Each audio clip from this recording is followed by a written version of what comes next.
Hello everyone, कैसे हैं आप सभी।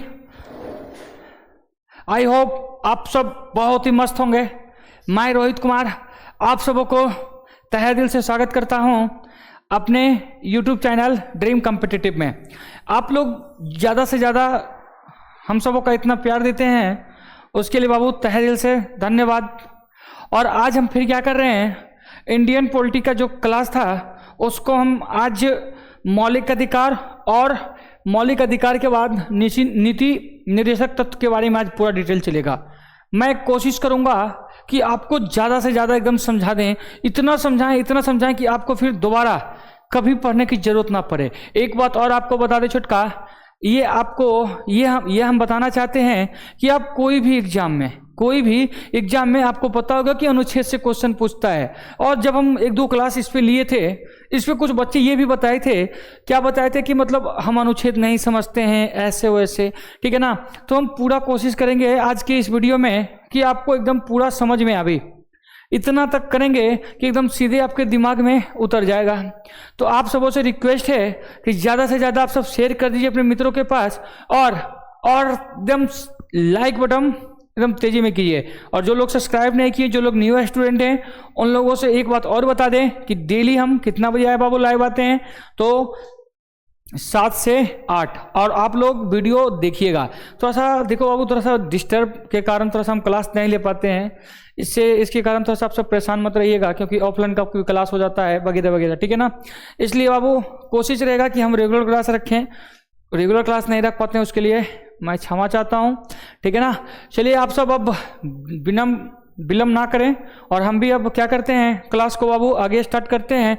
तो आप सब तेजी में अपने मित्रों के पास शेयर कर दीजिए। और आज का क्लास एकदम मजा आने वाला है, तो आप सब तेजी में क्या कीजिए, शेयर कर दीजिए और एकदम नीचे से समझने का कोशिश कीजिएगा। तो देखिए, मौलिक अधिकार आपको पता होगा, अनुच्छेद 12 से 35 तक पढ़ना है, और उसके बाद 36 से 51 जो पढ़ेंगे हम सब नीति निर्देशक तत्व के बारे में पढ़ेंगे। और उसके बाद मौलिक कर्तव्य फिर आगे पढ़ेंगे 51 के बाद से। तो छुटका धीरे धीरे हम कोशिश करेंगे कि आपको धीरे धीरे लेकर चलें तो ज़्यादा बेस्ट रहे, क्योंकि खाना बाबू धीरे धीरे खाने में ज़्यादा मज़ा आता है। आप सबको पता है, खाना धीरे धीरे खाइएगा तो ज़्यादा बेस्ट रहेगा, और धीरे धीरे एकदम टाइम देकर खाना बनाएगा तो वो और ज़्यादा बेस्ट रहेगा, वो खाने में और ज़्यादा मज़ा आएगा। चलते हैं, बिना विलम्ब किए हुए हम सब स्टार्ट कर रहे हैं, ठीक है ना। तो चलते हैं छुटका अगले क्वेश्चन की ओर, जहां हम सब थे वहां हम सब आते हैं, ठीक है ना। तो यहाँ पर देखिए, चलिए 12 में राज्यों के बारे में बताया जाता है। अनुच्छेद 12 में किसके बारे में, राज्य के बारे में बताता है। और यहाँ हम अभी किस पे लेके चल रहे हैं, तो अनुच्छेद 13 पे। किस पे बाबू, अनुच्छेद 13 पे। आप सबको सही से दिख रहा होगा। चलते हैं, देखिए अनुच्छेद 13 क्या है बाबू, अनुच्छेद 13।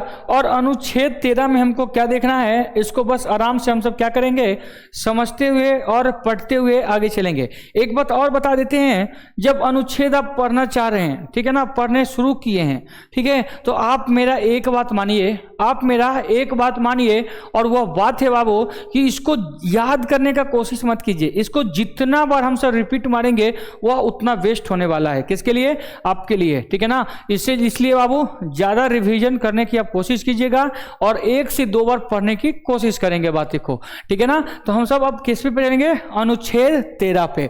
देखिए अनुच्छेद 13 क्या बोल रहा है जी, संसद ऐसा कोई विधि नहीं बनाएगी, संसद ऐसा कोई विधि नहीं बनाएगी जो नागरिकों के मूल अधिकार का उल्लंघन करती हो। देखिए एक बात बता देते हैं, मौलिक अधिकार या मूल अधिकार, यह किसी भी स्थिति में और कोई इसका उल्लंघन नहीं कर सकता है।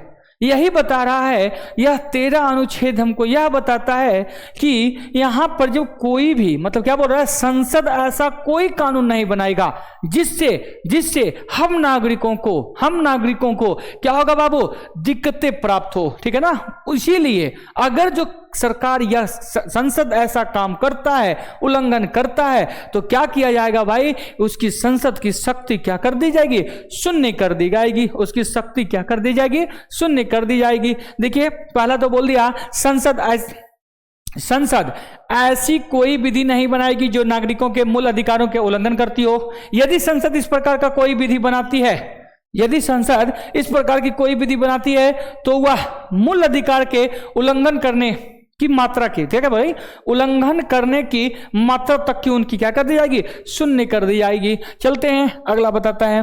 देखिए अगला क्या बताता है जी, देखिए अगला क्या कर रहा है, अनुच्छेद 13 में ही देखते हैं। अनुच्छेद 13 विधि के परिभाषित करते हैं, क्या करता है भाई, विधि को परिभाषित करते हैं और स्पष्ट करता है कि संविधान का संशोधन विधि का परिभाषा के दायरे में नहीं किया जाएगा, ठीक है ना, क्या किया जाएगा बाबू, उसको दायरे में नहीं किया जाएगा। चलते हैं अब आते हैं अनुच्छेद 14, कितना बाबू, अनुच्छेद 14 हम 13 में देख लिए, क्या करेगा भाई, संसद ऐसा कोई कानून नहीं बनाएगा, संसद ऐसा कोई कानून नहीं बनाएगा जिससे क्या होगा भाई, जिससे हम नागरिकों को मतलब थोड़ा कष्ट हो। चलते हैं अनुच्छेद 14 क्या कह रहा है भाई, अनुच्छेद 14 कह रहा है, यहां पर देखिए अनुच्छेद 14 के अनुसार यह बताया जा रहा है कि 14 के अनुसार सभी व्यक्ति कानून के समक्ष समान होंगे तथा सभी के लिए कानून समान संरक्षण प्राप्त होगा। देखिए यहां बोल रहा है, अनुच्छेद 14 बता रहा है भाई, अनुच्छेद 14 बता रहे हैं चाहे जितने भी लोग हैं उनके लिए कानून कैसी होनी चाहिए, एक समान होनी चाहिए, क्या राजा क्या गरीब नहीं, कानून किसके लिए, तो कानून किसके लिए होना चाहिए बाबू, तो कानून किसके लिए, तो कानून सभी के लिए बराबर होना चाहिए। यह हमें कहां से प्राप्त होती है, तो यह अनुच्छेद 14 से प्राप्त होता है, ठीक है। चलते हैं अगले बात पे, यहां पे देखिए एक बात और बताया जाता है, 14 देखिए 15, 16 और 14, 15, 16 ये लगभग कुछ एक ही ढंग का है, ठीक है ना, ये सब क्या है भाई, ये लगभग एक ही ढंग का है। तो यहाँ पे अनुच्छेद 15 बता रहा है, राज किसी व्यक्ति के साथ, क्या बोल रहा है, सॉरी देखिए क्या कह रहा है, राज किसी व्यक्ति के साथ केवल धर्म, मूल, जाति, लिंग तथा जन्म स्थान इत्यादि के आधार पर भेदभाव नहीं करेगा। मतलब अनुच्छेद 15 में यह बता रहा है, अनुच्छेद 15 में छोटका यह बता रहा है कि राज में कोई भी व्यक्ति चाहे कोई धर्म का हो, कोई जाति का हो, कोई लिंग का हो, उसके साथ भेदभाव नहीं करेगा, क्या नहीं करेगा, उसके साथ भेदभाव नहीं करेगा।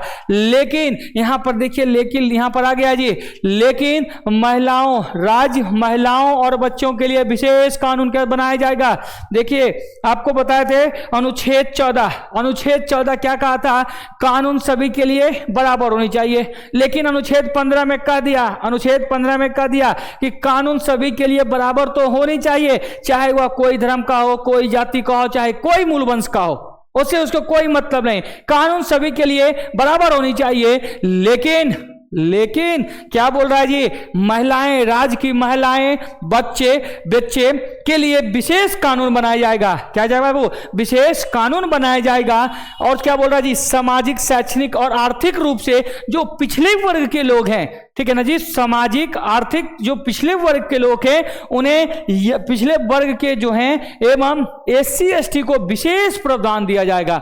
तो बात को यहां पर समझिए, जब आप अनुच्छेद पढ़ रहे हैं तो कुछ लोग कहता होगा, कुछ लोग के मन में आ रहा होगा कि भाई आरक्षण आखिर क्यों दिया गया, आरक्षण आखिर क्यों दे रहा है, यह अच्छी बात नहीं है, किसी को लग रहा होगा अच्छा चीज है, किसी को लग रहा है खराब चीज है।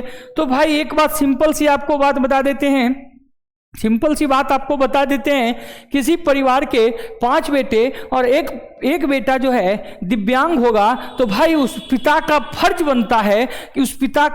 बनता है कि अपने एक जो छोटा बेटा है जो दिव्यांग है उसको क्या करें, उस चारों की तुलना में एक साथ रखें और वह अपना क्या कर सकता है, थोड़ा ज्यादा प्यार दे, उसमें कोई दिक्कत नहीं। भाई वही बात यहाँ बताया जा रहा है कि राज्य में चाहे कोई धर्म का हो, कोई कुछ का हो। 14 में बताया कि कानून सभी के लिए बराबर होना चाहिए, लेकिन 15 में क्या कर दिया, 15 में कह दिया किसी व्यक्ति का, कोई व्यक्ति का, उसे कोई टेंशन नहीं है, लेकिन महिलाएं और बच्चे के साथ कानून क्या होना चाहिए भाई, अलग होना चाहिए। और जो आर्थिक स्थिति से जो कमजोर हैं उसके लिए क्या करेगा, विशेष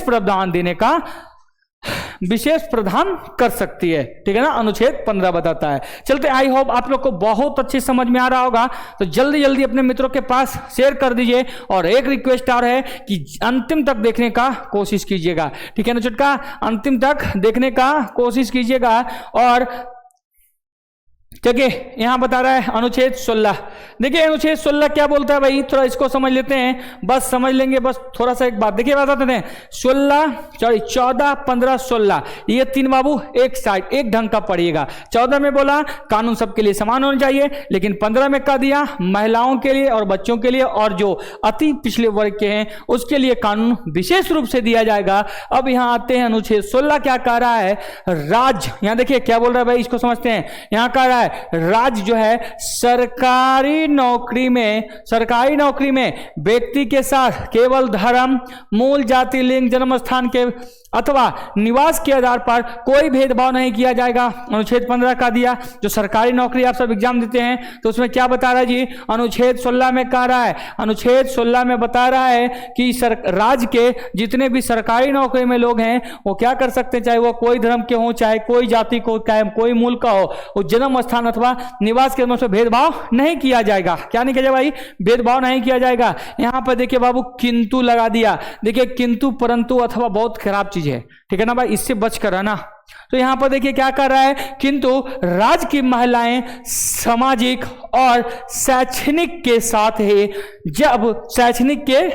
ही अब आर्थिक रूप से पिछले वर्ग को सरकारी नौकरी में आरक्षण प्रदान किया जाएगा। बस अभी हम क्या बोले, 14, 15, 16 ये तीन बाबू एक ढंग का है। कितने ढंग का है, एक ढंग का है। तो बात को आप सब समझने का कोशिश कीजिए। छुटका क्या कर रहा है कि ये जो तीन जो है ना, बस किस पे लिया जा रहा है, तो यह कानून पे बातें कर रही है। किस पे कर रही है, कानून पे बातें कर रही है। फिर से एक बार बता देते हैं, जैसे 14 में कहा कि क्या कहा, तो 14 में बताया कि कानून सबके लिए समान होनी चाहिए, चाहे कोई हो, राजा हो चाहे मतलब गरीब हो, कानून सबके लिए बराबर होना चाहिए। लेकिन 15 में कह दिया कानून सबके लिए बराबर तो होनी चाहिए, लेकिन जो महिलाएं हैं, बच्चा हैं और जो क्या है जी अति पिछले वर्ग से लोग हैं, उनके लिए कानून क्या होना चाहिए, थोड़ा विशेष रूप से दिया जाएगा।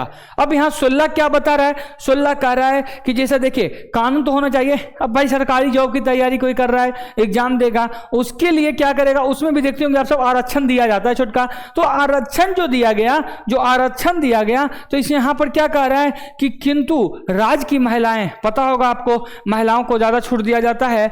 और यहां पर क्या बोल रहा है, शैक्षणिक के साथ ही क्या बोल रहा है, ये आर्थिक रूप से पिछले वर्गों को सरकारी नौकरी में आरक्षण प्रदान करने की क्या दी गई है, आरक्षण प्रदान किया जा सकता है। यह 16 में हम सब देख लिए छुटका।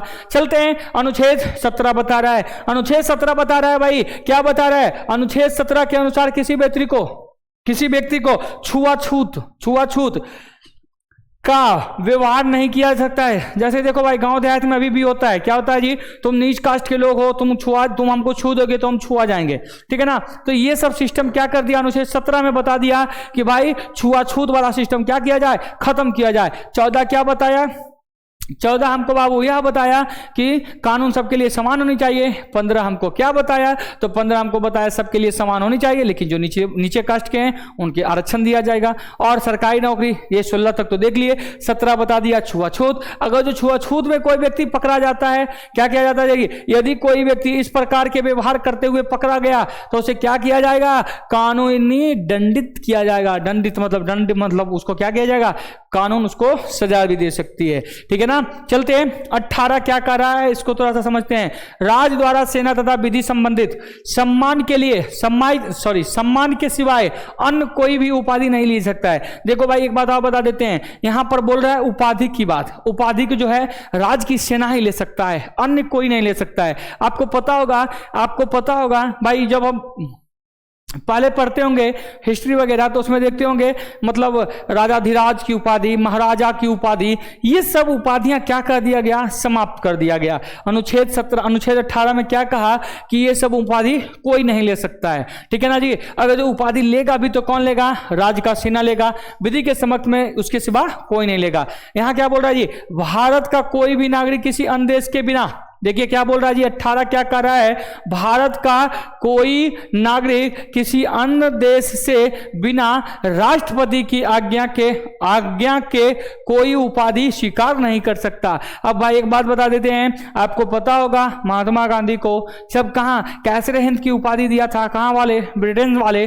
तो भाई यहां पर यह बता रहा है कि अगर जो अब किसी व्यक्ति को कोई उपाधि भी दिया जाएगा तो किसी इजाजत के बिना नहीं कर सकता जी, तो राष्ट्रपति के बिना इजाजत से आप कुछ नहीं कर सकते, उपाधि तक नहीं ले सकते हैं। चलते हैं अनुच्छेद 19। अनुच्छेद 19 क्या बताता है छुटका, उसको थोड़ा सा हम सब समझने का कोशिश करते हैं, बस थोड़ा सा समझिएगा, एकदम दिमाग में चला जाएगा। देखिए अनुच्छेद 19 क्या बता रहा है, यहां बोल रहा है भाई स्वतंत्रता, ठीक है ना जी, क्या चीज के, जीने की स्वतंत्रता यहां पर बताया जाता है, ठीक है ना। तो यहां पर देखिए अनुच्छेद 19 के ए में क्या बताता है, अनुच्छेद 19 के 1 में बताता है विचार एवं अधिकारों की स्वतंत्रता। मतलब सीधा सीधी समझ जाइए, अनुच्छेद 19 के ए में बोलता है कि आप बोल सकते हैं, आपको बोलने की आजादी दिया गया है, ठीक है ना भाई। और अनुच्छेद बी में क्या बोलता है, ठीक है भाई, आप क्या कीजिएगा, शांति पूर्वक बिना हथियार के एकत्रित होने की सभा करने की स्वतंत्रता दिया गया। ठीक है, आप बोल रहे हैं, अच्छी बात है, आप सरकार से खुश नहीं है, आप बोलिए, आपको बोलने का अधिकार है। ऐसा नहीं कि हाल फिलहाल में रेलवे का जो रिजल्ट आया था ना जी, उसमें थोड़ा सा दिक्कतें थी, तो उसमें कुछ छात्रों ने क्या किया था, ट्रेन लगा दिया, ये कर दिया, वो कर दिया। नहीं, आप बोलने की आजादी आपको दिया गया है, लेकिन कैसे बोलना है, शांतिपूर्वक बिना हथियार के। बात समझ गए ना जी, बिना हथियार के क्या हो सकते हैं, एकत्रित हो सकते हैं। आगे क्या बताता है 19 के सी में, संघ बनाने की स्वतंत्रता। क्या बनाना भाई, संघ बनाने की स्वतंत्रता। अगला बताइए, जब संघ बन जाए देश के, अगला क्या बोल रहा है जी, देश के किसी भी क्षेत्र में आवागमन की स्वतंत्रता दिया गया। अगला छोटका 19 के 1 हो गया, बी हो गया, सी हो गया, डी। 19 के बी में दे दिया, देश के किसी भी क्षेत्र में आवागमन की स्वतंत्रता हो गया भाई। डी के बाद ई, देश के किसी भी क्षेत्र में निवास करने की स्वतंत्रता। और अगला दिया गया है कोई भी व्यापार एवं जीविका चलाने की स्वतंत्रता। देख भाई 19 आपको क्या कहता है, उसको बस हम आपको थोड़ा सा समझाने की कोशिश करते हैं। अनुच्छेद 19 के ए में एकदम ध्यानपूर्वक सुनिए, जैसे भाई 19 के ए में आप सबको हम समझाने का कोशिश कर रहे हैं, 19 के ए में क्या बोलता है उसको आप सब समझिएगा। तो 19 के ए में बताया कि भाई देखो, समझने की, 19 के ए में बोला बोलने की आजादी, ठीक है, कैसे बोलना है, इन्हें कि हल्ला उल्ला करके फटाफटी करके नहीं, आप क्या कीजिए, बोलिए। और बोलने के बाद कैसा बोलना है, शांतिपूर्वक बैठ के सभा बना सकते हैं। जब कुछ लोग मिल गए तो मिलने के बाद कुछ संघ बन सकता है, तो तीसरा बाबू संघ के बारे में बता दिया।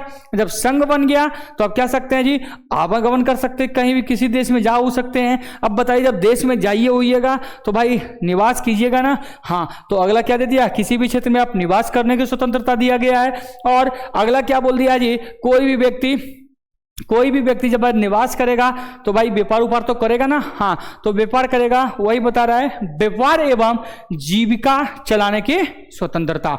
आई होप आपको सबको एकदम मजे से समझ में आ रहा होगा, इतना हमको विश्वास है।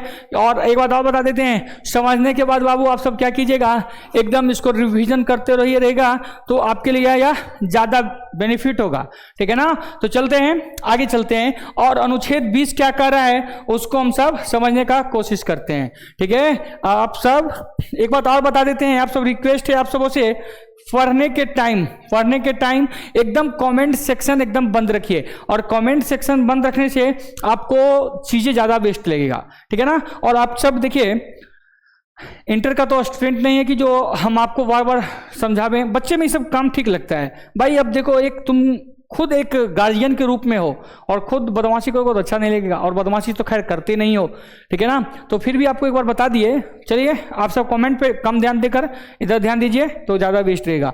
चलते हैं, देखिए अनुच्छेद 20 में क्या कर रहा है इसको देखते हैं। अनुच्छेद 20 में एक अपराध के लिए, देखिए यहां पर क्या कर रहा है अनुच्छेद में, पहला लाइन क्या कर रहा है, एक अपराध के लिए सिर्फ एक ही बार सजा सुनाई जाएगी। जैसे कोई व्यक्ति कोई गुनाह किया तो उस गुनाह को वह काट के अगर जो आ जाता है तो उसको फिर दोबारा सजा नहीं दिया जाएगा, उन्हें क्या किया जाएगा, दोबारा सजा नहीं दिया जाएगा। चलते हैं तीसरा, उसी में क्या बोल रहा है, अपराध करने के समय जो कानून है उसको उसी के तहत सजा मिलेगी, ना कि पहले और बाद में बने कानून के तहत। मतलब ये बात देखिए क्या कहना चाह रहा है कि जैसे जो व्यक्ति अभी कोई गुनाह किया तो उस व्यक्ति को इसी समय के कानून से मतलब उसको सजा दिया जाएगा, ऐसा नहीं कि पहले और बाद वाले से दिया जाएगा। ठीक है ना, चलते हैं अगला बोलते हैं। यहां क्या कर रहा है, किसी भी व्यक्ति को स्वयं के विरुद्ध न्यायालय में गवाही देने के लिए वाद नहीं किया जाएगा। कोई भी व्यक्ति अपना गवाह दे सकता है, उसमें कोई दिक्कत नहीं है। ठीक है ना भाई, उसमें कोई दिक्कत नहीं है। चलते हैं अगले क्वेश्चन के लिए, आप सबको देख लेते हो इधर जल्दी से, वाला सब तेजी में शेयर कीजिए। चलते हैं बाबू, चलते हैं अगले और। ठीक है, चलते हैं जल्दी से, देखो 1 मिनट, चलते हैं बाबू अगला बार।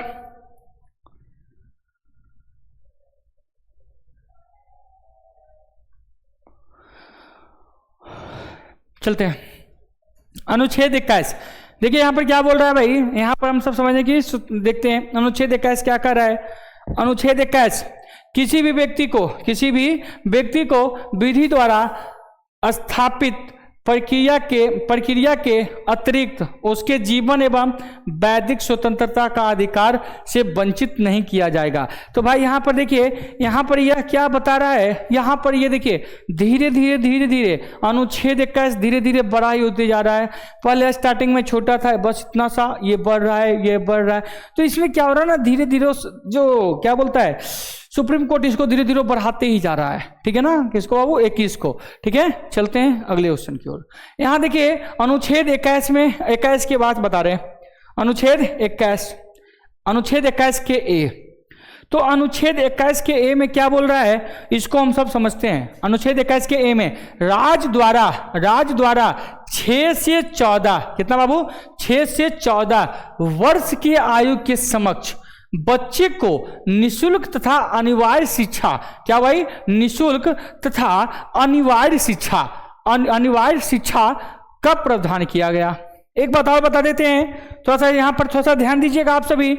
यहाँ पर जितने भी अनुच्छेद हैं वह अनुच्छेद कहाँ से कहाँ तक, तो वह अनुच्छेद जो है बचपन से लेकर के 55 तक का। और यह एक ऐसा अनुच्छेद मात्र अनुच्छेद 21 का ए, वो कितने वर्षों के लिए, तो 6 से 14 वर्ष के बच्चों के लिए है। और हमको जहां तक लगता है कि यह जो है यह मतलब लाभ नहीं उठा पाता है। क्या कहता है बाबू, लाभ नहीं उठा पाता है। और इसको कब जोड़ा गया, तो इसको भी देख लीजिए 46वां संविधान संशोधन, कितना बाबू, 86वां संविधान संशोधन 2002 में इसको जोड़ा गया। ठीक है ना, अनुच्छेद 21 के ए। अनुच्छेद 22 में बोल रहा है, यहां पर देखिए क्या बोल रहा है भाई, अगर किसी व्यक्ति को मनमाने ढंग से हिरासत में लिया गया हो तो उसे 3 प्रकार की स्वतंत्रता प्रदान की गई है। अगर जो किसी व्यक्ति को मनमाने ढंग से अगर जो उसको गिरफ्तार कर रहे हैं, तो भाई उनको, उस व्यक्ति को जिसे आप गिरफ्तार कर रहे हैं, उसे 3 प्रकार की स्वतंत्रता दिया गया है। जिसमें सबसे पहली स्वतंत्रता है छुटकार, वह क्या, वह व्यक्ति का यह अधिकार है कि आखिर आप हमें किस जुर्म में गिरफ्तार कर रहे हैं, किस जुर्म में आप हमें गिरफ्तार कर रहे हैं। तो वही पहला क्या बताया भाई, हिरासत में लेने के कारण, हिरासत में लेने का कारण बताना होगा। तो भाई कोई भी व्यक्ति को जो आप गिरफ्तार कर रहे हैं, तो व्यक्ति स्वाभाविक आपसे पूछेगा कि भाई आखिर हमको किस जुर्म में, किस जुर्म के खिलाफ आप हमको गिरफ्तार कर रहे हैं। तो भाई जो उनको गिरफ्तार कर रहे हैं उनको यह बताना होगा कि आप ये चीज किए हैं, आपको ये इस कारण आपको गिरफ्तार कर रहे हैं। बात समझ में आ गया। हाँ, तो दूसरा क्या बोल रहा है जी, 24 घंटा के अंदर उसे दंडाधिकारी, कहाँ भाई, दंडाधिकारी के समक्ष पेश किया जाएगा। कितने, 24 घंटा के अंदर। अगर जो किसी व्यक्ति को पकड़ कर ले जाया गया और ले जाने के बाद उसको क्या करेगा, 24 घंटा के अंदर उसे न्यायालय में पेश करना होगा। चलते हैं और बोलो, उसी में देखिए उसे अपने पसंद के वकील से सलाह लेने का अधिकार दिया जाएगा। भाई देखो 19-20 में, अनुच्छेद 20 में आप याद कीजिए, अनुच्छेद 20 यही बताया है छुटका। क्या बताया जी, अनुच्छेद 20 यहां देखिए 1 मिनट, अनुच्छेद 20 में क्या कर रहा है, अपराध अपराध के बारे में बताया गया, और 22 में क्या बताया गया है, गिरफ्तारी के बारे में बताया गया। तो आखिर स्टूडेंट इसमें थोड़ा कंफ्यूजन रहता है कि पहले कौन तो पहले कौन। भाई याद रखना 20 पहले, तो 20 में कोई व्यक्ति अपराध करेगा, और 22 अपराध करने के बाद गुना मतलब उसको क्या किया जाएगा, गिरफ्तार किया जाएगा। और गिरफ्तार किसमें किया गया है, तो अनुच्छेद 22 में किया गया है। ठीक है ना भाई, ठीक है, चलते हैं अगले क्वेश्चन की ओर, सॉरी अगले अनुच्छेद की ओर। ठीक है, चलते हैं अनुच्छेद 23 क्या बोल रहा है इसमें, ये देखते हैं। मानव के दुर्व्यवहार, ठीक है, और बलात्श्रम का प्रतिरोध। यहां पर देखिए बलात्श्रम क्या होता है इसको समझते हैं। बलात्श्रम मतलब होता है भाई जबरदस्ती, ठीक है ना, जबरदस्ती से किसी से काम करवाना। मतलब आप अभी भी गांव और में देखते होंगे, क्या देखते होंगे, काम कराने के बाद सही से मजदूरी नहीं दिया जाता है, उसको बोलता है दादागिरी, मतलब बॉसगिरी, ढंग से काम करवा लेना। तो वही यहां पर बताया जा रहा है, अनुच्छेद 23 में बोल रहा है किसी भी व्यक्ति को भाई आप खरीद बिक्री नहीं कर सकते हैं। बेगारी तथा, बेगारी गांव में सुनते होंगे, बेगारी करवाना, ठीक है ना जी, बेगारी तथा किसी प्रकार का जबरदस्ती लिया हुआ श्रम निर्देश है, इसका उल्लंघन करने पर उसे क्या किया जाएगा, उसे दंडित किया जाएगा। क्या चाहिए बाबू, दंडित किया जाएगा। अगला एक बात और इसमें बता देते हैं, इसमें और आपको बता देते हैं क्या भाई, जबरदस्ती काम तो नहीं करवा सकते हो, लेकिन देश की ऐसी स्थिति कुछ आ जाए, आर्थिक स्थिति कुछ ऐसी आ जाए, तो उसमें आपको क्या करना पड़ेगा, इसे क्या किया जाएगा, इसे क्या किया जाएगा जी, वध किया जाएगा, इस नियम को खत्म किया जाएगा। किसके लिए, तो भाई राष्ट्र सेवा के लिए। अभी जस्ट आप सब देखे होंगे कोरोना महामारी वाला सिस्टम आया था, उसमें जो डॉक्टर होते थे, जो नर्स वगैरह होती थी, उनको क्या लगता है छुट्टी दिया जाता था जी, नहीं, छुट्टी नहीं दिया जाता था। तो वही बता रहा है भाई, राष्ट्र सेवा के लिए, क्या चीज के लिए, राष्ट्र सेवा के लिए ये सारे चीजें, ये जो बेगारी वगैरह हो ना, इसको क्या किया जाएगा, वध किया जाएगा। चलते हैं अनुच्छेद 24 क्या बोलता है जी, यहां पर देखिए अनुच्छेद 24 कर रहा है 14 वर्ष के कम आयु के बच्चे को कारखाने तथा अन्य जोखिम भरे काम में नियुक्ति नहीं किया जा सकता। भाई यहां पर एक बात बताइए, यह अनुच्छेद 24 में बता रहा है, और यह इसको बताने से बेस्ट है कि गांव के जो समाज के लोग हैं उसको भी यह चीज पर रोक लगाना चाहिए कि जो कम उम्र के बच्चे हैं उन्हें जोखिम भरे काम नहीं करने देनी चाहिए। बात समझ में आ रहा होगा। चलते हैं अगले 24 में बोल दिया, 25 बोल रहा है कोई भी व्यक्ति किसी भी धर्म को मान सकता है और उसका प्रचार प्रसार कर सकता है। देखिए बोल रहा है भाई 25 क्या बोल रहा है, 24 बोल दिया, 24 बोला क्या, किसी भी व्यक्ति को 14 वर्ष से कम की उम्र में काम पे नहीं रख सकते हैं। और 25 क्या कह दिया, 25 कह दिया यदि कोई व्यक्ति कोई धर्म को मानता है, ठीक है ना, या उसका प्रचार प्रसार करता है, तो उसे कोई टेंशन नहीं है, ठीक है ना जी, मान सकता है, प्रचार प्रसार कर सकता है, चाहे वह कोई धर्म का प्रचार करे, उसमें कोई रोक टोक नहीं है। 25 के अनुच्छेद 25 में बताया गया। अनुच्छेद 26 में बोल रहा है धार्मिक कार्यों के लिए प्रबंध स्वतंत्रता, व्यक्ति अपने धर्म के लिए संस्थानों की स्थापना कर सकता है तथा प्रशासन का अधिकार है, तथा यह क्या चीज का, ये प्रशासनिक अधिकार है। देखिए एक बात बता रहा है, ये क्या बोल रहा है, धार्मिक कार्यों के लिए क्या कर सकता है जी, कोई भी व्यक्ति अपने धर्म के संस्थाओं की स्थापना कर सकता है। मतलब 25 में बताया छोटका कि आप कोई भी धर्म को मार सकते हैं। जब कोई धर्म को मानेगा तो आ गया क्या छोटका, यहां पर क्या गया, कोई भी संस्थाएं बना सकती है। या अनुच्छेद किस में बता रहा है, तो अनुच्छेद 26 में बता रहा है, ठीक है ना। चलते हैं अगले ओर। 27 क्या कह रहा है ये, 27 कह रहा है राज किसी भी व्यक्ति को, देखिए किसी भी व्यक्ति को ऐसा कर देने के लिए वाद नहीं कर सकता है।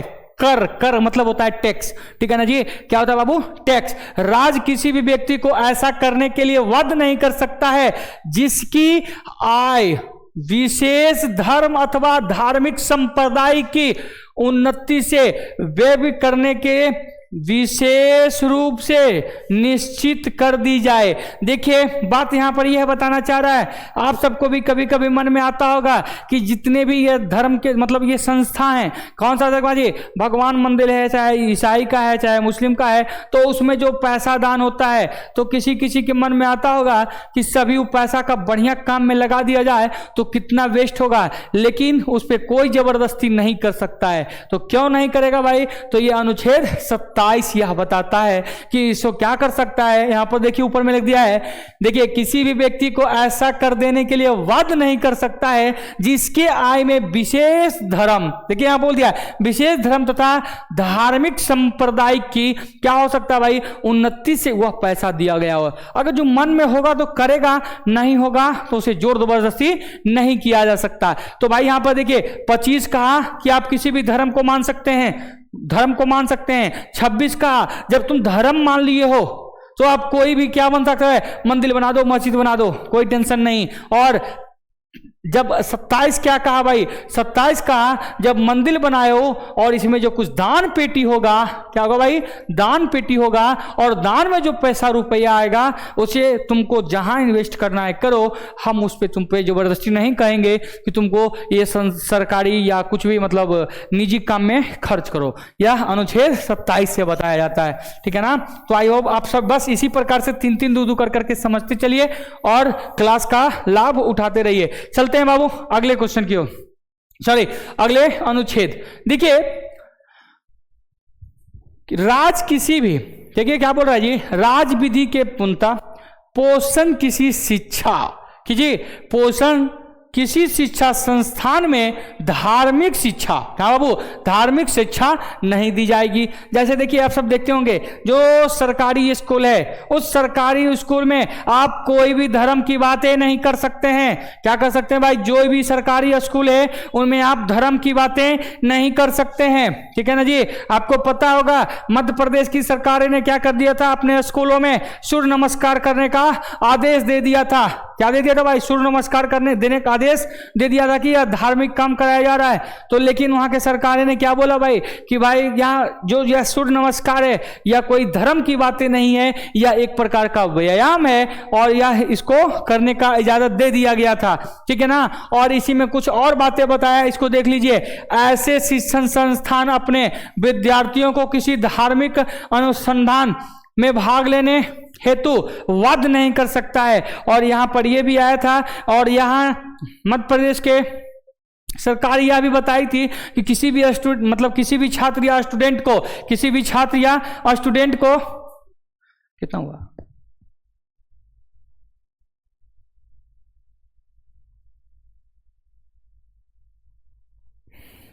हाँ चलते हैं। देखिए किसी भी क्या बोल रहा भाई, किसी भी धार्मिक अनुसंधान में क्या कर सकता है, वाद नहीं कर सकता। हाँ तो देखिए हम आपको बता रहे थे कि जो सूर्य नमस्कार है, क्या बाबू, सूर्य नमस्कार है, उस सूर्य नमस्कार में, वो सूर्य नमस्कार में हम जबरदस्ती नहीं करवा रहे हैं। जिनको करने का मन है वो करें और जिन्हें नहीं करने का मन है वो नहीं करें, ठीक है भाई। तो 28 यह कर रहा है। और किसी के मन के में, और देखिए बात बता देते हैं, ये सरकारी स्कूल के लिए है। अगर जो कोई प्राइवेट स्कूल, हमारे देश में बहुत सारे क्या है बाबू प्राइवेट स्कूल भी है, और उस प्राइवेट स्कूल में उस प्राइवेट स्कूल में क्या कह रहा है कि उसमें करा सकता है, उससे कोई दिक्कत नहीं। सरकारी स्कूल की बस ये बातें हैं, ठीक है ना। तो यहां पर देखिए अनुच्छेद 29 क्या कह रही है, अल्पसंख्यक हितों, ठीक है ना जी, अल्पसंख्यक हितों का संरक्षण कार्य अल्पसंख्यक वर्ग अपनी भाषा, लिपि, संस्कृति को सुरक्षित रख सकता है। देखिए अल्पसंख्यक जो लोग हैं, अल्पसंख्यक जो लोग हैं, अनुच्छेद का 29 में हो रहा है कि अल्पसंख्यक लोग जो हैं संरक्षण के लिए, ठीक है ना, अपने जो अल्पसंख्यक वर्ग के जो भाषा है, लिपि है और संस्कृति सुरक्षित रख सकता है, उसमें कोई दिक्कत नहीं है, ठीक है ना। केवल देखिए यहां पर क्या बोल रहा है, केवल भाषा, जाति, धर्म, संस्कृति के आधार पर किसी भी सरकारी शैक्षिक स्थान पर क्या कर सकती है जी, प्रवेश से नहीं रोका जा सकता है। देखिए यहां पर क्या बता रहा है कि अगर जो अल्पसंख्यक लोग हैं, जो अल्पसंख्यक लोग हैं वह कोई भी कार्य कर सकता है, शैक्षणिक कार्य भी कर सकता है, उससे क्या किया जाएगा, उसे कोई रोक टोक नहीं दिया जाएगा। क्योंकि अल्पसंख्यक को अभी आपको जस्ट पिछले क्लास ही बता दिए थे, पिछले मतलब बताए हैं, क्या बताएं जी, कि किसी भी को कितने बेटे, 5 बेटे और एक बेटे का क्या होगा, एकदम आर्थिक स्थिति उसका कमजोर है, तो उस पिता का फर्ज बनता है, क्या फर्ज बनता है कि मेरा 5 बेटा एक जैसा रहे, ठीक है ना। बस वही है कि अल्पसंख्यक का क्या होगा, कोई दिक्कत नहीं है, आप अपना मतलब सिस्टम आगे बढ़ा सकते हैं, ठीक है। अनुच्छेद 36, अनुच्छेद 36 क्या कह रहा है, कोई भी व्यक्ति, कोई भी अल्पसंख्यक वर्ग अपनी पसंद के शैक्षिक संस्था चला सकता है और सरकार उसे अनुदान देने में किसी प्रकार की भेदभाव नहीं करेगा। देखिए, कोई भी अल्पसंख्यक के लोग हैं जो अब चाहते हैं, जो वह चाहते हैं, क्या चाहते हैं भाई, वह चाहते हैं कि किसी प्रकार का क्या हो, उसका अनुदान निकले या कुछ भी हो, तो उसे कोई रोक ठोक नहीं करेगा। क्या करेगा भाई, रोक ठोक नहीं करेगा, ठीक है ना। तो चलते हैं, समझ गए होंगे, ठीक है। अल्पसंख्यक वर्ग के लिए सरकारी नौकरी के लिए अनुदान दिया जा सकता है, उसमें कोई भेदभाव सरकारें नहीं करेगी। चलते हैं बाबू, आ जाते हैं हम सब 32। देखिए यहाँ क्या बोल रहा है जी, मौलिक अधिकार, यहाँ पर हम देखिए अनुच्छेद 32 और 226 दो लिखे हैं, ठीक है ना। तो एक बात बता देते हैं, ये 5 रीट जारी करता है। 32 में करेगा कौन, तो सुप्रीम कोर्ट, और 206 यही इतना रीट जारी कहां करेगा, हाई कोर्ट करेगा। कहां करेगा भाई, हाई कोर्ट। कितना में करता है, तो 226 में, ठीक है ना। तो यहां पर समझ गए होंगे 32 किसके लिए है, तो सुप्रीम कोर्ट के लिए, और 226 किसके लिए है, तो वह किसके लिए हो जाएगा, तो हाई कोर्ट के लिए हो जाएगा। किसके लिए हो जाएगा बाबू, हाई कोर्ट के लिए हो जाएगा। क्या बोल रहे हैं यहां देखिए, मौलिक अधिकारों को लागू करने के लिए उच्चतम न्यायालय में आवेदन करने की अधिकार प्राप्त है। तो यहां पर देखिए ये 5 रीट जारी कर सकता है। आपको हम बताए थे अनुच्छेद 22 में, छोटका अनुच्छेद 22 में कह रहे थे कि 24 घंटा के अंदर किसी भी व्यक्ति को गिरफ्तार करने के बाद उसे पेश किया जाएगा। तो यही बोल रहा है जी अनुच्छेद 32 के ए में, क्या बोला जी, बंदी प्रत्यक्षीकरण, उस जो बंदी है उसको डायरेक्ट एकदम आदेश दे रहा है। कौन आदेश देगा, तो सुप्रीम कोर्ट आदेश दे रहा है कि एकदम उस बंदी प्रत्यक्षीकरण को मेरे पास क्या करो, उसे जल्द से जल्द पेश करो। यह मेरा परम आदेश है, यह मेरा क्या है छोटका, परम आदेश है, तुमको ये काम करना होगा। और क्या बोल रहा है जी, प्रतिषेधित लेख, तो इसमें यह बोल रहा है अपने निचली अदालत को कि हम इस पे कोई बहस नहीं करना चाहते, यह मेरा आदेश है कि उसे तुम क्या करो, मेरे सामने पेश करो। इसी प्रकार से है बाबू अनुच्छेद 32। चलते हैं, आते हैं अनुच्छेद 36। देखिए यहां पर फिर से आ गया अनुच्छेद 36, यहां पर नीति निर्देशक तत्व आ गया, और नीति निर्देशक तत्व और मौलिक कर्तव्य फिर आगे हम सब देखेंगे। तो यहां पर नीति निर्देशक तत्व में 36 में किसके बारे में बताया गया भाई, तो राज्यों के बारे में बताया गया है। चलते हैं, जल्दी जल्दी करते हैं क्योंकि ऑफलाइन भी जाना होगा बाबू। तो अच्छा जल्दी से देखो क्या बोल रहा है,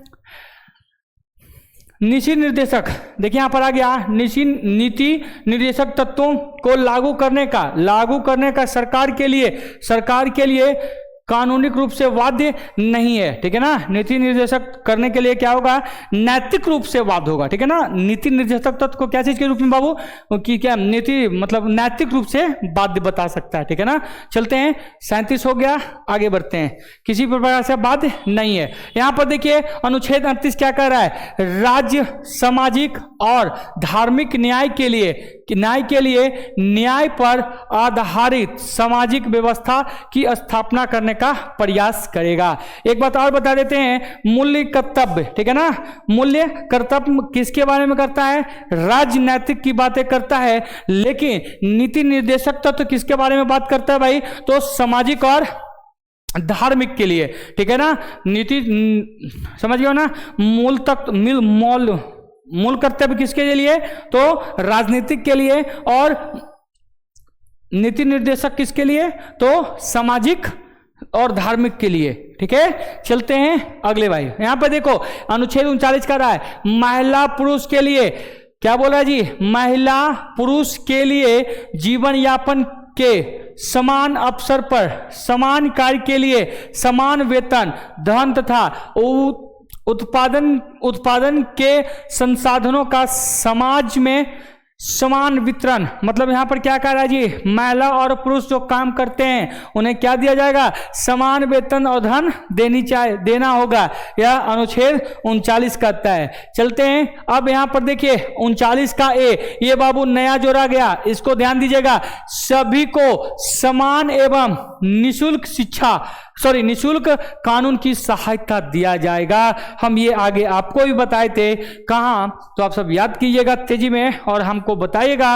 अनुच्छेद 14 में समान रूप से किस में जोड़ा गया था, तो उसको मूल अधिकार में भी जोड़ दिया गया था, ठीक है ना। और यहां पर कहां पढ़ेंगे छोड़ के, अनुच्छेद 39 के ए में कि जो सभी को समान रूप से निशुल्क, यहां लगा हुआ भाई, निशुल्क कानून सहायता करेगा, कोई रुपया पैसा खर्चा नहीं होगा। हम 14 में देखे थे, अनुच्छेद 14 में हम देखे थे कि कानून सभी के लिए समान होगा, लेकिन यह एक नया है बाबू, सभी को समान एवं निशुल्क कानून की सहायता दिया जाएगा। यह अनुच्छेद 39 के ए में जोड़ा गया। देखिए मतलब जो अमीर लोग हैं वो तो काम कर लेते हैं, लेकिन गरीब लोग बाबू उनको सही से कानून का मदद नहीं मिल पाता है। इसीलिए अनुच्छेद 19 के ए में उसको क्या जोड़ दिया गया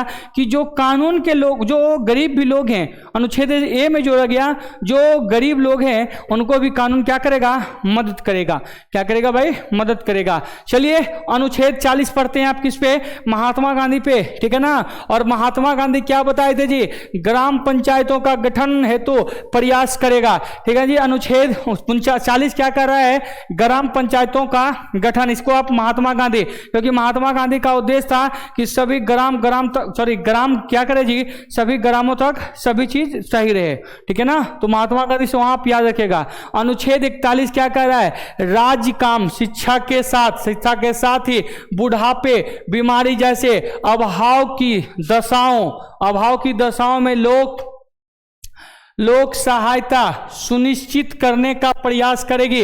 देखिए अनुच्छेद 41 क्या कह रहा है भाई, आप सब देखते होंगे वृद्धा पेंशन दिया जाता है, इसी को छोटका आप सब समझ सकते हैं, आयुष्मान भारत, ठीक है ना जी। आयुष्मान भारत क्या देखो क्या कह रहा है, शिक्षा, मुफ्त में शिक्षा दिया जाएगा राज्य में, और बुढ़ापे तथा बीमारी जैसे अभाव में क्या किया जाता है बाबू, उसे क्या किया जाता है, आयुष्मान भारत में पेंशन दिया जाता है वगैरह वगैरह, ठीक है ना। आप सब समझ गए होंगे अनुच्छेद 41 क्या कहना चाह रहा है, इसको आप सब समझ सकते हैं, आयुष्मान भारत। चलते हैं अनुच्छेद 42 क्या कह रहा है, यहां पर देखिए अनुच्छेद 42 क्या कह रहा है, कार्य करने के न्याय संगत, ठीक है जी, दशाएं तथा प्रसूति की सहायता। देखिए यहां पर क्या है ना, महिलाएं काम करती है और कोई भी काम करता है तो भाई उसको सही ढंग से वेतन नहीं देता है और काम नहीं करने के लिए देता है। तो भाई यह 42 क्या कह रहा है कि भाई जो भी काम करेगा उसको सही से सब चीज दिया जाए। अगर जो तुम नहीं दोगे तो हम तुम्हारा क्या कर सकते हैं,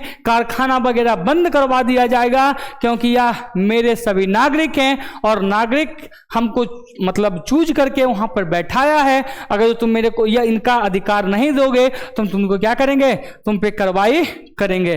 तो 42 भी आप सब समझ गए होंगे कार्य करने के, ठीक है ना। चलते हैं बाबू अगले क्वेश्चन की ओर, ठीक है, चलते हैं। 41 हो गया, 42 हो गया, अब आते हैं 48। देखिए 1 सेकेंड, चलिए 48 देखिए, कृषि एवं पशुपालन की दिशा में राज्यों की दायित्व। मतलब यहां पर देखिए आप सब देखते होंगे, मतलब क्या कृषि और पशुपालन के लिए भी राज्य क्या करता है, इस पे सरकार काम करेगी। कोई भी दिक्कत होगा तो कृषि के लिए और पशु के लिए कौन से अनुच्छेद 48 में देखा जाएगा। किसमें देखा जाएगा बाबू? 48 के लिए, कृषि और पशु के लिए 48 में, ठीक है। 48 के ए में, 48 के ए में क्या बोल रहा है? पर्यावरण संरक्षण तथा वन जीवों का अधिक संरक्षण। मतलब पर्यावरण और वन जीवों के बारे में किसमें बताया जाता है? तो पर्यावरण तथा वन्य जीवों में किसमें बारे में पढ़ना पड़ता है बाबू?